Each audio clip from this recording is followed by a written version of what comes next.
السلام عليكم ورحمة الله وبركاته. كي دايرين؟ لاباس عليكم؟ كلشي بخير صحيحة؟ كنتمنى هاد القصة تلقاكم في أحسن حال، بالصحة والسلامة والرزاق وبكل ما كتمناو إن شاء الله. ونبداو القصة ديالنا بالصلاة على رسول اللهم صل على محمد وعلى آله وصحبه أجمعين. واحد الأسرة كيسكنوا في واحد العروبية. الأسرة مكونة من أب وأم وعندهم بنت وحدة سميتها فاطمة. الأب ديال فاطمة كان بناي، وفاش وصلت فاطمة 8 سنين 9 سنين الأب طاحت عليه شي حاجة في الخدمة ومات. وفاش مات ما كاينش اللي يصرف عليهم. أمها بدات كتعلم الخياطة باش تلقى اللي يصرف عليهم وتكبر بنتها، ولكن واخا هكاك داك الخياطة ما كافيها لوالو، يلا كياكلوا منها. البنت وصلت للسادس وحبسات القرايه، وفاش جلست في الدار امها بدات كتعلمها الخياطه باش منين تعلم تعاونها. وما غاديش يدوز بزاف امها غادي يجيها واحد الراجل باغيها للزواج، وافقت عليه، تزوجات بيه. فاش تزوجت بيه ما حملش ليها بنتها، بدا كيعاملها معامله خايبه وكيضربها، رغم انه في الاول قال لها قابل عليك وبنتك، ولكن فاش تزوجوا تقلب عليها. المهم دازت واحد المده على زواجهم، ورزقهم الله بجوج وليدات، والمعامله ديالو مع فاطمه بقى هي ما كيحملهاش، ما عرفتش علاش. المهم فاش وصلت فاطمه ل 18 عام جاو شي ناس كيخطبوها لولدهم. راجل امها قال هذه هي الفرصه نزوجها ونتهنى منها ومن مصاريفها، ولكن فاطمه ما بغاتش الولد حيت شافتو كبار منها بزاف. ضد الصداع راجل امها قال ليها يا تزوجي يا تخرجي عليا من الدار، ما غاديش نبقى نصرف عليك انا حياتي كامله، ياك لاباس. قع عليها يوميا بالضرب والسبان والمعيور باش تزوج به، ولكن والو ما بغاتوش. قالت ليهم ما بغيتوش، تقهرات بالضرب. واحد النهار هربت من الدار، ركبت في الكار وصلت مع جويدك الجوج ديال الليل لكازا. بقات كدور تما دور ما عارفه فين تمشي. بقات كدور شويه ويوقف عليها واحد الراجل بالطوموبيل. قال مالك يا بنيتي تالفه هنا، ياك لاباس؟ قالت ليه راه والديا بغاو يزوجوني وانا ما بغيتش وهربت ليهم من الدار. هذا الراجل بقات فيه فاطمه، قال يلا معايا للدار، راه ما عندك مناش تخافي، راه كاينه مراتي ووليداتي. هي ديك الساعه كانت مخلوعه من الشارع مع الليل. قالت لي واخا، مشات معاه. غير دخلها للدار وشافتها مرتو كحلت بالعمى. اشنو دارت ليه؟ اش دارت ليه داك الليله؟ شوهاتو، ما خلت ما دارت ليه. هو خاف من مراته، منين قالت ليه خرجها ولا نقتلك، خرجها. قال لا سمحي لي يا راه ما عندي ما ندير ليك، انت كتشوفي كل شيء على عينيك. ركبها في الطوموبيل ورجعها للبلاصه اللي لقاها فيها ومشى في حاله. بقات كدور تما الدور وما يوقفوا عليها واحد جوج ديال الدراري الطوموبيل، بقاو عليها بالهضره طلعي معانا ما تخافيش، هادي داك الهضره تقنعوها تمشي تقصر معاهم.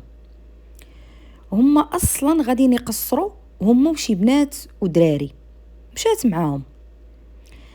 غير هما وصلوا للدار لقاو البنات الاخرين كاينين، ولاو جوج بنات وجوج دراري ومعاهم فاطمه.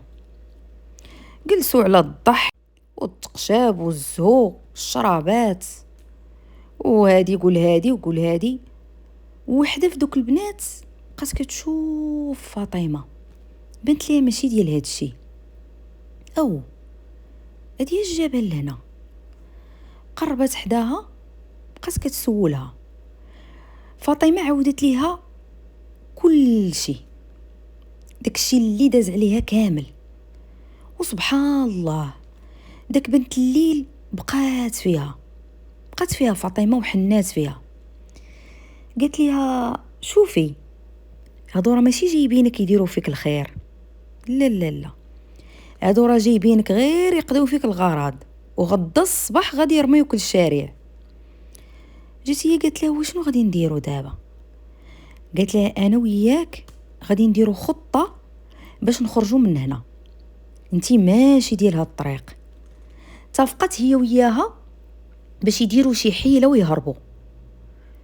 شويه لقاو الغفله وداروا راسهم غادي للحمام وهما يهربوا. داتها معاها للدار، بقات ساكنه معاها. قالت ليها فاطمه انا راه كنعرف نخيط. قالت ليها مزيان، هاد البنت كتعرف واحد الخياط وخاصو شي وحده اللي تعاونو. دبرات ليها عنده، جربها، لقاها مزيانه في الخياطه. صافي خدمها معاه. بقات خدامه واحد المده طويله، وفي نفس الوقت راه ساكنه مع ديك البنت، ما عندها فين تمشي. المهم واحد النهار الخياط طلب من فاطمه الزواج، قال لي نتزوجوا. شافه بنت الناس ومعقوله وظريفه وماشيه ديال داك الشيء ديال بنات الزنقه. وافقات، تزوجوا، وهنا غادي تسالى علاقتها مع بنت الليل. صافي مشات سكنات مع راجلها في دارو، بقاو خدامين بجوج ومعاونين. بقاو هكاك واحد المده طويله.